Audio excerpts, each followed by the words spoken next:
Retaining top talent has always been a management challenge, and it's become even more so in our post-COVID world, where many employees who enjoyed the autonomy of remote work arrangements are suddenly faced with return to office mandates. For employees, it feels unfair when the work is going fine. Yet those employee perceptions clash directly with management's view of, hey, we make the rules around here.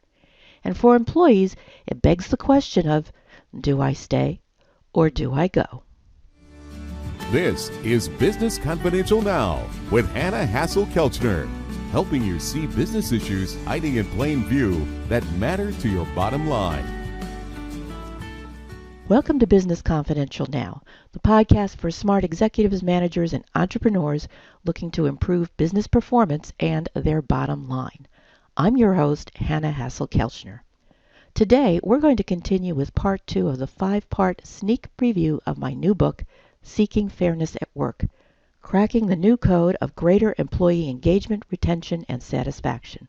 Last week, in part 1, Unveiling the Truth, I explained how fairness is not an unreasonable expectation, how it's a universal human value that transcends cultures around the world, and that as children, we understand it implicitly.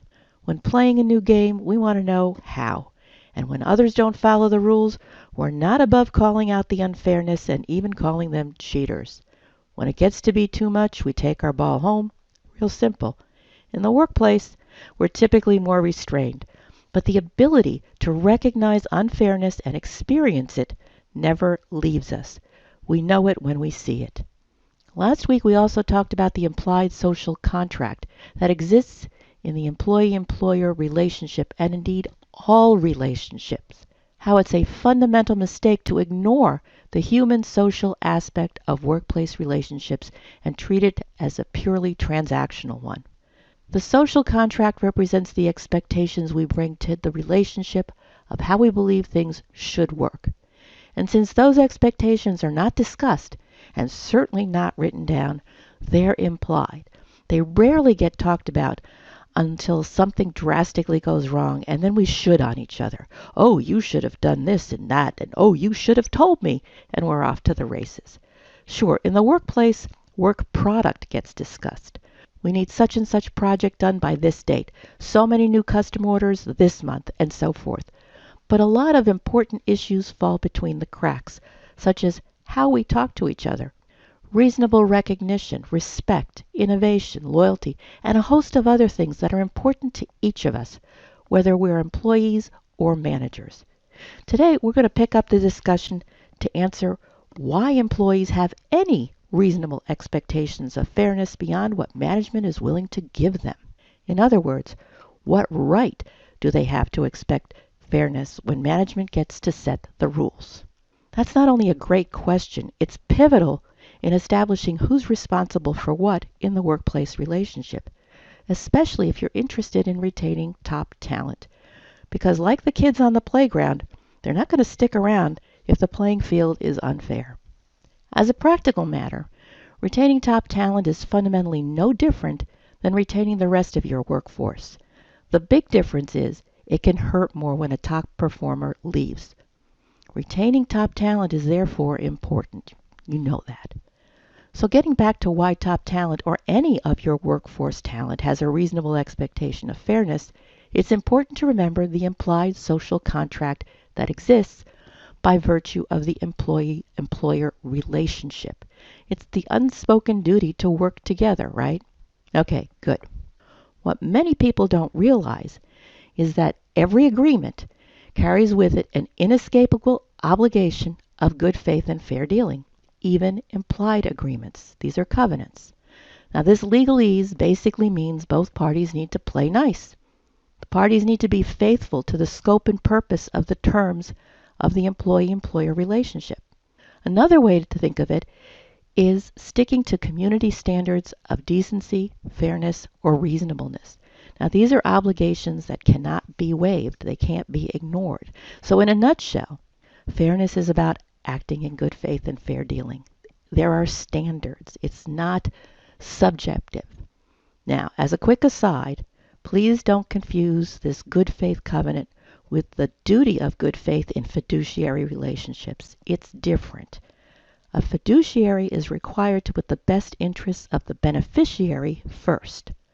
You'll find that duty in relationships between attorneys and their clients, between guardians and their wards. That's not the case in an employee-employer arrangement. Even though workers receive compensation, they're not beneficiaries in a legal sense, in a legal definition. What that means for employers is that they're not required to put employee best interests first. But that doesn't mean those interests should be ignored. You'd be stepping on a huge banana peel if you do. What good faith in the employee-employer relationship does require is honesty in the social contract's performance. Good faith is about honest compensation and safe working conditions. Taking advantage of employees by shortchanging these needs is not only unfair, it's also highly demotivating and diminishes trust. Another way to think about the covenant of good faith is how it corresponds with our most basic human motivational needs that were identified by Abraham Maslow in his 1943 paper, A Theory of Human Motivation. Maslow says we're motivated at the most basic human level to secure our physical safety and our physiological needs of food, water, and shelter. The necessity to meet those basic needs ties directly to the need for honest compensation and safe working conditions so we're able to satisfy those physiological needs. That's why it's so demotivating when working conditions fall short on this front, and it should come as no surprise to management that employee satisfaction and engagement goes down. It's really pretty simple. The findings of Maslow's seminal paper, also they're called Maslow's hierarchy of human motivational needs, is a roadmap of performance incentives that dovetails with the covenants of good faith and fair dealing. When you look at them side by side, they're highly instructive on how to boost employee engagement. Maslow's basic needs of physical safety and the ability to have adequate food, water, and shelter are the equivalent of employees' minimum expectations, and they equate to minimum employee engagement, right? It's the bare needs. But remember, there's two obligations under every contract, including the implied social contract. Good faith is just one of them. The second is the covenant of fair dealing, and that's about management providing reasonable support to employees so they can do their jobs. In Maslow's world, fair dealing translates into meeting employees' psychological needs of esteem and belonging. It's one step up from those basic needs in terms of motivation. Research from Better Up Labs, for example, confirms that a sense of belonging is both motivational for employees and financially rewarding for employers.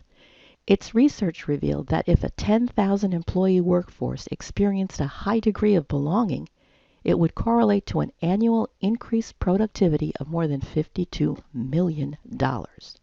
Okay, so maybe you don't have that many employees, and the benefit is proportionately less. But let's not forget that the operational word is benefit. The same study found that when employees experienced exclusion, they participate less. Now you may have sensed that that's happening, but now you know why. It's because something in the area of esteem and sense of belonging is missing for them. People are feeling excluded or less than, and they pull back. That kind of diminished collaboration is really not a surprise. After all, if someone feels isolated, are they the first to raise their hand and volunteer for a new idea? Do they jump in and advance a conversation? Of course not. They're too afraid of taking that risk because they've already been treated as other. Better Up Labs also discovered in their study that employees who did not have a sense of belonging at work suffered from 158% more anxiety and depression, 109% more burnout, and 77% more stress than their more engaged peers. With mental health being more openly discussed in the past, such findings don't bode well for organizations that don't take belonging seriously. So for executives, managers, and entrepreneurs interested in retaining top talent and improving workforce retention rates, it pays to remember that even the implied social contract that is foundational to the employee-employer relationship carries an obligation of good faith and fair dealing. Those covenants are intrinsic to the very nature of a relationship, and they legitimize employees' expectations, even though management has the power to make the rules. So when those basic human values get trampled, they'll be recognized for what they are, and they result in lower engagement. That's why a fair work environment is the key to retaining top talent, as well as the rest of your workforce. To gain a deeper understanding of low employee engagement and why it manifests in the workplace, next week in the third episode of this 5-part series on workplace fairness and engagement, I'll explain why the term low employee engagement is misleading. Stay tuned. But in the meantime, thanks so much for listening today. A transcript of this episode can be found in the show notes at businessconfidentialradio.com. If you missed part 1 of this series, a link to that is also going to be in the show notes. For a lot more on this topic, including a 5-part strategy for greater employee engagement, retention, and satisfaction, my new book, Seeking Fairness at Work, will be available starting April 18th, so circle your calendar now.